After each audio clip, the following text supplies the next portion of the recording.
एक बार की बात है, एक आश्रम में 3 शिष्य रहते थे। तीनों ने अत्यंत मेहनत से अपनी शिक्षा संपूर्ण की। तत्पश्चात तीनों शिष्य गुरुदेव के पास गए और बोले, गुरुदेव, अब हमारी शिक्षा संपूर्ण हो गई है, अब गुरु दक्षिणा देने का वक्त आ गया है। गुरुदेव मुस्कुराए और बोले, यदि तुम लोग मुझे गुरु दक्षिणा देना ही चाहते हो तो कल मुझे एक थैला सूखे पत्ते लाकर दे दो। तीनों शिष्य मंद मुस्कुराए और उन्होंने सोचा कि सूखी पत्तियां लाना कौन सी बड़ी बात है। अगली सुबह तीनों शिष्य पास ही के जंगल में दक्षिणा हेतु सूखे पत्ते एकत्रित करने के लिए गए। उन्होंने वहां देखा तो आश्चर्य हुआ। जंगल में सिर्फ एक मुट्ठी सूखे पत्ते बचे हुए थे। यह देखकर वे तीनों बहुत अधिक परेशान हो गए। उन्होंने सोचा, अब गुरुदेव को दक्षिणा कैसे देंगे। तभी सामने से एक किसान आता हुआ दिखाई दिया, जिसने एक थैले में ढेर सारे सूखे पत्ते लिए हुए थे। उन्होंने उस किसान से आग्रह किया कि भाई, हमें भी थोड़े सूखे पत्ते दे दो, हमें इनकी अत्यंत आवश्यकता है।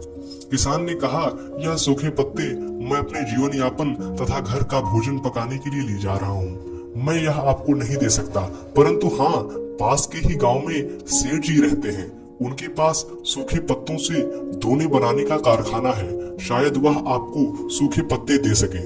वे तीनों सेठ जी के पास गए और उनसे सूखे पत्ते देने के लिए आग्रह किया, परंतु सेठ जी ने कहा कि मैं आपको सूखे पत्ते नहीं दे सकता, क्योंकि इनकी मुझे आपसे अधिक आवश्यकता है। मैं इन सूखे पत्तों से अपना कारोबार चलाता हूँ, मुझे क्षमा करें। वे तीनों शिष्य अत्यंत परेशान हो गए। उन्होंने बहुत लोगों से पूछा। पता चला कि पास में ही एक बूढ़ी दादी रहती हैं। वे सूखे पत्ते एकत्रित करती हैं। हो सकता है उनके पास से मिल जाए। तीनों बूढ़ी दादी के पास गए और उनसे सूखे पत्ते देने का आग्रह किया, परंतु बूढ़ी दादी उन सूखे पत्तों से औषधियां बनाया करती थी, तो उन्होंने भी मना कर दिया। अब तीनों छात्र निराश होकर आश्रम लौट आए और दुखी मन से गुरुदेव को सारी बात बताई कि वे उनकी दक्षिणा लाने में असफल रहे। तब गुरुदेव ने कहा, मेरे बच्चों, मुझे दक्षिणा की अभिलाषा नहीं है।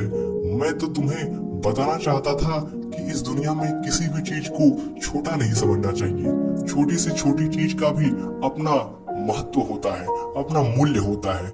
आज शिष्यों को पता चल गया था कि जिन चीजों को हम बहुत छोटा समझते हैं, वास्तव में उनका भी अपना एक स्थान होता है। कहानी सुनने के लिए आपका बहुत बहुत धन्यवाद।